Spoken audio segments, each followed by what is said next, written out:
Hi, Zach. How are you doing? Hey Andy, I'm doing good, man. We are here to share stories, those that we can repeat, about DEFCON, which was a couple of weeks ago. Yes, sir. So your first DEFCON, huh? Yeah, it was pretty incredible. It was definitely a new scene for me. Um, but I had like a lot of fun. It was really nice to have um William with me to kind of take me to all the good spots and um yeah, it was just really a good time. Cool. So there's different things going on at DEFCON, right? hmm There's the talks out in the main tracks, and then there's all the hmm different villages around, and then there's all the other stuff going on with DEFCON. hmm And then there's the fact that you're just living in Las Vegas with the coolest people on the planet and meeting up and hanging out with people. Yep. So which piece of that did you enjoy the most? Well, let's see.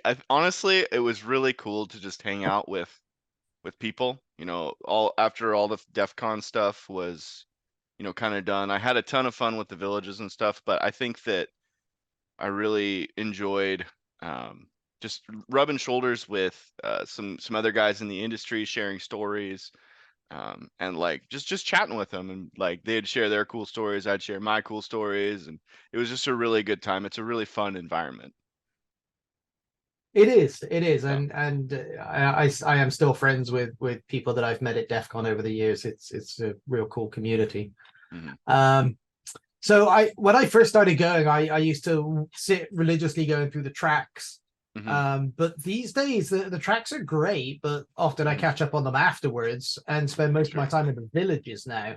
hmm Did you get to all the villages? I don't think we quite made it to all of the villages, but we went to some really fun ones. We went to I think it was the physical village, and That was one uh, of my favorites. that was so much fun. Just learning to slip latches, learning to deactivate Yeah. alarms with magnets and stuff, and it was just so much fun. It was a really Yeah. good time using some under And the door tools. It was cool. and when you say dual tools, you mean coat hangers. Yeah, yeah, exactly. Coat hangers with some yarn attached to the end. Right, right. Yeah. I mean, it's amazing. In that room, you had like literally a coat hanger with some yarn on it, Oh, and then at yep. the other end, you've got an HID card cloner, Mhm. right, which is like Mhm. super nerdy. It's the whole Yeah. spectrum of tools and Yeah. toys. It's so cool. It like really kind of opened my mind to see like, the stuff that people really use to break into places. Like they don't have to be high speed, high tech. Like you said, it can be a coat hanger with some string attached to it. Like that kind of opened my eyes. Like I'm really looking forward to doing some more physical stuff here at Trevanis. Like I'm really Yeah. stoked to learn even more. I remember watching people's face drop when I've explained to them how a feather duster attack works, right? And you've got the two glass doors with a slight gap between them on the hmm outside of the building, and then you push a feather duster through and then just wave it under the sensor inside and it opens Yeah. up. And Yep. people don't have that idea of just using controls in the reverse direction to do the opposite of hmm what was intended. Yeah. Yeah. Totally. It's very No, cool. I really like physical. That was very cool this year. Very hands hmm on. Yeah. Yeah. What else? I like the radio RF side Mm. Yes. because that's part of my history. I used to be a radio amateur and stuff like that, so I hmm understand kind of what they were doing there. But I did hmm notice every year it just seems to be getting more and more professional in the build quality of the stuff hmm that the amateur hackers are putting together. Yeah. Right, back in the day, it was all tin cans and bits of wire and stuff, but now it's really nice printed PCBs and arrays of hmm antennae and stuff. Did you make Yeah. it over to radio? Yeah, we did. There was actually a really funny thing that happened at radio. There was a group of guys that were hacking a toothbrush. Like it was like, so those like electric toothbrushes that like the head comes off and it Mm-hmm. magnets on, Yeah. that actually had really solid security. Like if the password failed 3 times to the toothbrush head, it would lock out.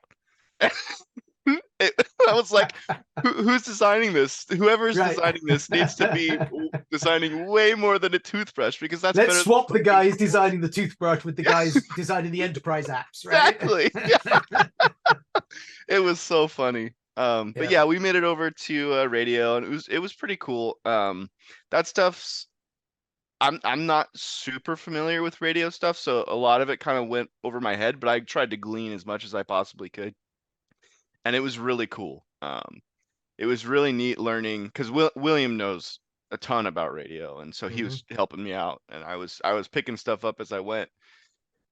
But yeah, it's just crazy the stuff you can do, and I was learning a lot about RFID stuff too, and that kind of goes sort of hand in hand Yep. with radio. Related. Yep. Yeah, and I don't know, it's just crazy. It's just crazy. Everything that Yeah. went on there blew my mind like every 5 minutes. The radio stuff also I noticed has changed a bit in that people were building these cool systems, and there was the clever RF bit and then the Hmm. clever back end bit to do the thing that needed to be done. And Hmm. there's a lot less of that now. So they're still doing clever RF stuff, Hmm.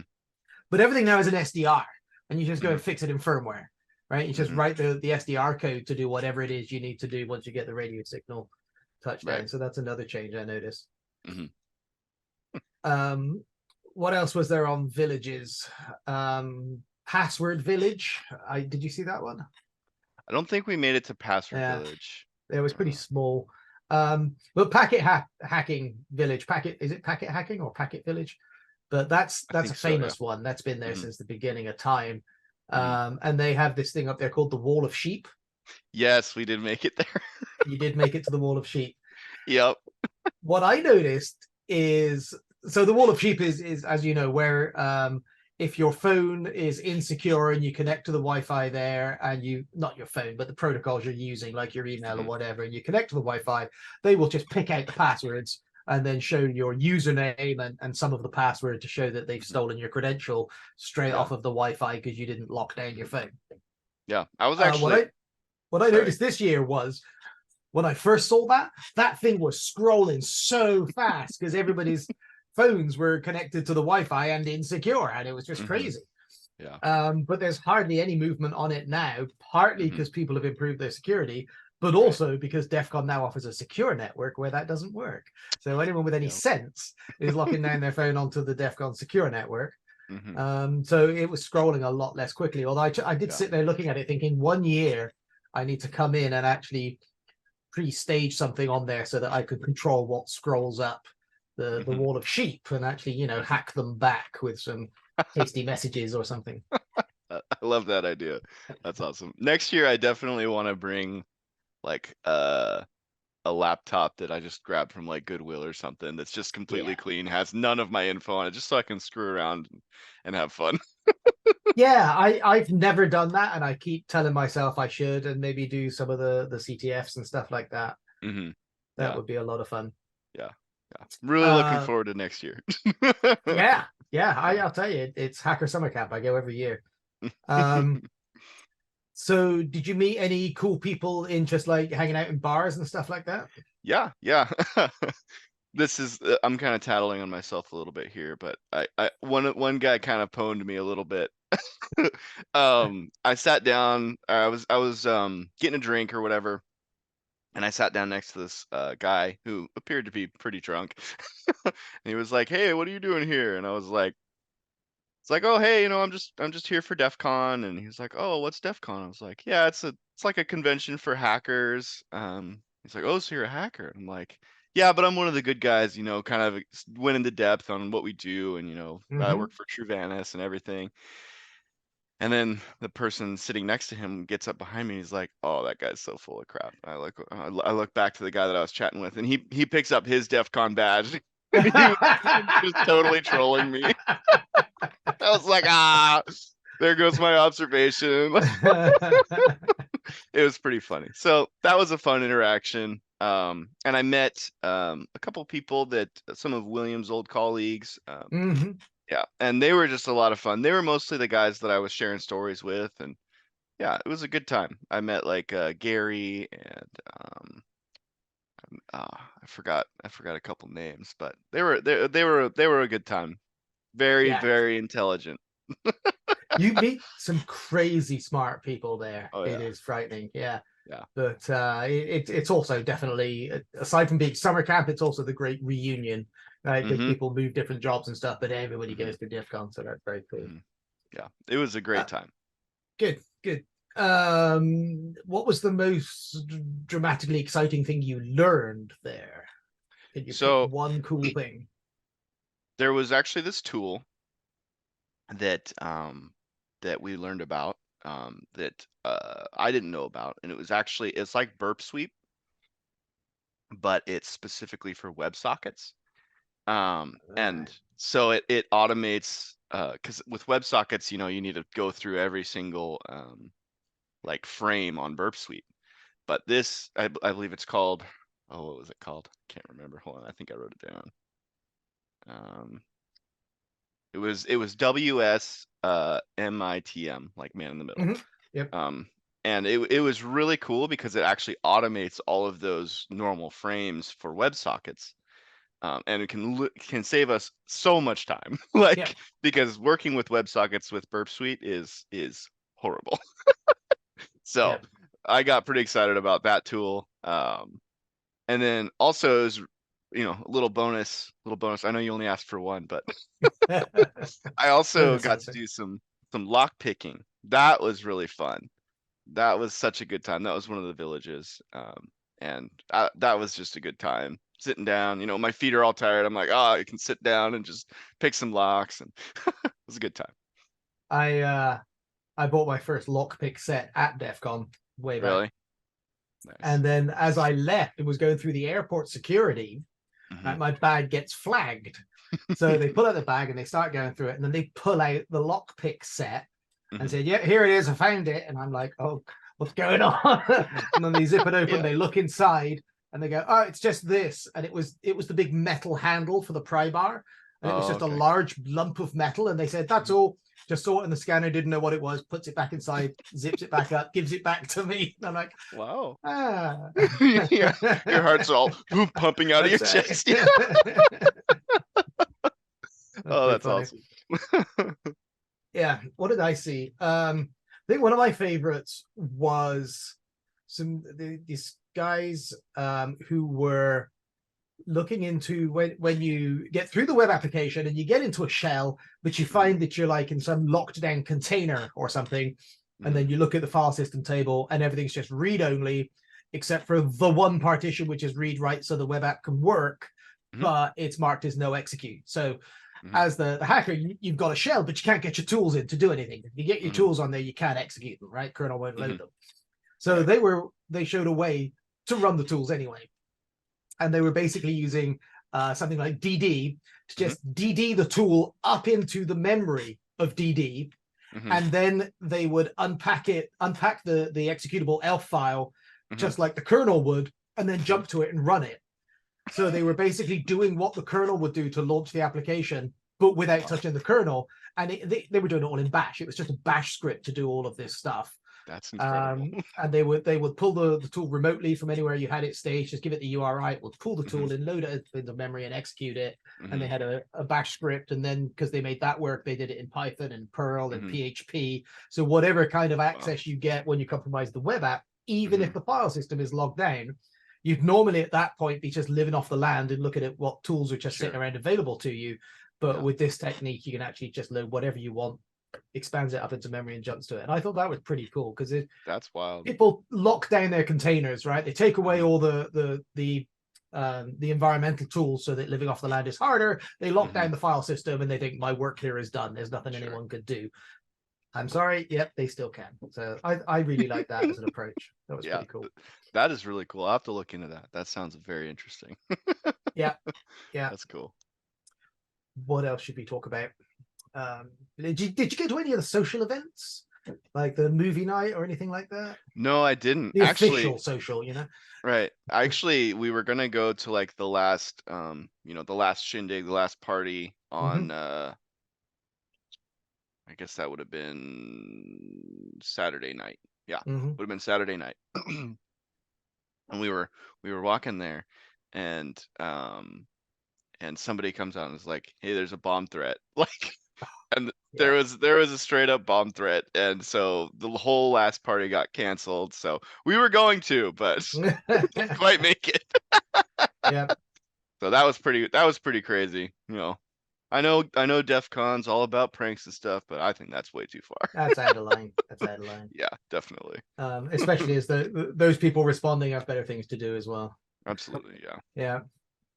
Mhm, DEFCON can be quite intense because mhm. it feels like it's a week's worth of activity just crammed into like 2 days. Yeah.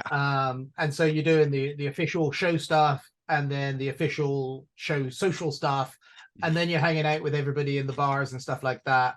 Mhm. I told you when you were there the official DEFCON 3-2-1 rule, which is Yep. at least 3 hours sleep, 2 meals, and 1 shower every day. Mhm. Right. So I came away exhausted. I flew out on the Monday because I knew that I would just be totally wasted on the Saturday. Right. But even Yeah. so, I was still exhausted through Oh, Tuesday yeah. and beyond.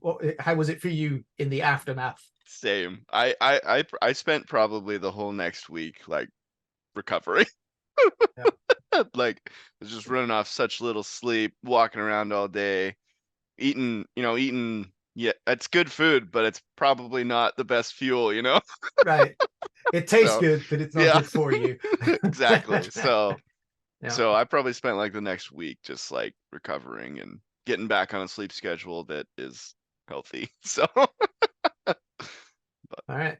yeah. Any other fond memories that you want to share with us all? Oh, something that was pretty interesting. I found out back in the day, it was we were at the airplane village or whatever it was, Oh yeah. the aerospace, and I found out a while back they used to use a kind of text message. It was called ACARS for Oh yeah. airplanes, and it was just clear text. Like, it Yep. was just clear text over the air, and they used to send credit card information over that. They would send, like, when you wanted to buy a drink or whatever, they would send credit card information down to the terminal, or the tower rather, and they would process it all there. And like, it's just crazy how far security has come and where it used to be. Like, it's just wild to me that, like, because that's just like not unheard of, but that is like a huge no-no these days. Right. I think most people, many people, know that that's bad today, Yeah, and would not build such a thing. yeah. But there's a lot of stuff left over still, Hmm. particularly on IoT critical infrastructure.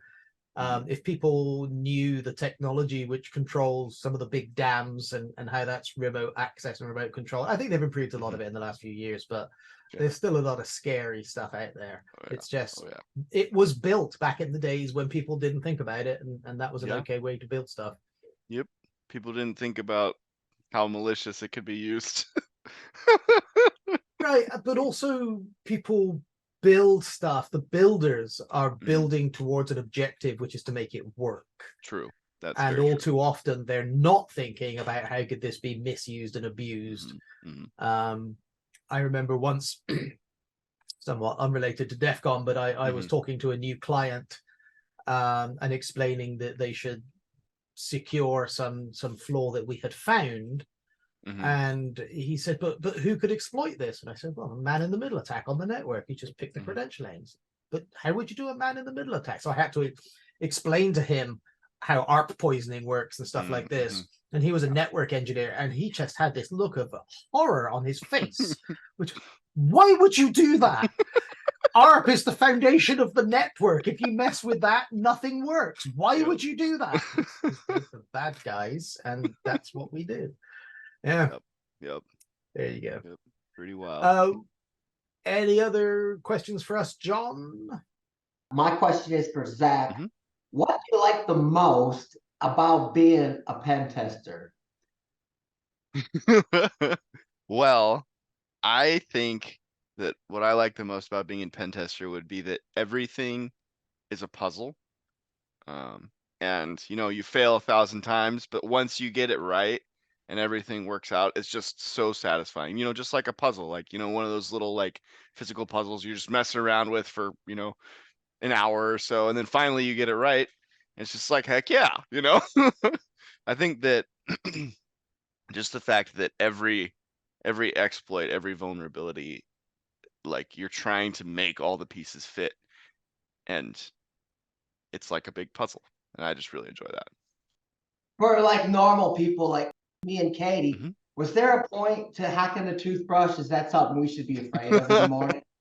I don't think so. I think they were just having a good time, but you never know. There are a lot of people way smarter than I am. And they were all at DEFCON. Now I'm afraid to brush my teeth. Well, I mean, it may not be something that's valuable to compromise in and of itself, but you know, maybe it's a way of just pivoting through from your toothbrush through into your pacemaker or something. Yeah, Could be a pivot point. That'd be wow. See, Andy's smarter than me too. So. He was at DEFCON, so it makes sense. Yeah, I miss penetration testing. I was the company's first penetration tester way back then, and it's by far over a decade that we've been running this company, by far the most fun thing to do. And the piece I enjoy about it is it's kind of like the puzzle solving, but it's the cunning piece. I'm very much into escape rooms now, and it's the same kind of thing. Just you've got all this stuff, and you have to assemble the answer out of it, right? All the other places where we do this, where we're doing defense or vulnerability scans, it's very logical and procedural. And you say, okay, I found this, the next step is that. But with pen testing, it's okay. Let's look at the data. Let's look at what I know. Let's look at what I learned. Let's think about the tools I have and how can I synthesize something out of it. That's the piece that I like the most. Yeah. I do have a question regarding the whole phone thing. Since it's your first year, did you actually like follow all the rules and all of the, you know, suggestions when it comes to turning off the phone or, you know, bringing an extra phone or whatever additional device? Right. So no, I actually did not turn off my phone, and I brought my phone. What I did was I had a VPN, and I turned off all of the like the Wi-Fi, the Bluetooth, pretty much put my phone on airplane mode except for mobile data, and I didn't connect to anything. Like you know, and there's also, so I was actually on the wall of sheep. There was a suggestion for iPhones to turn off the automatic connection. There's like an automatic connection for some things, which, so this was actually kind of wild. So like for instance, like smart TVs or something, or Apple TVs, like your phone will try to automatically connect to those. So I went and pressed and changed my settings to like ask me to connect to like those things.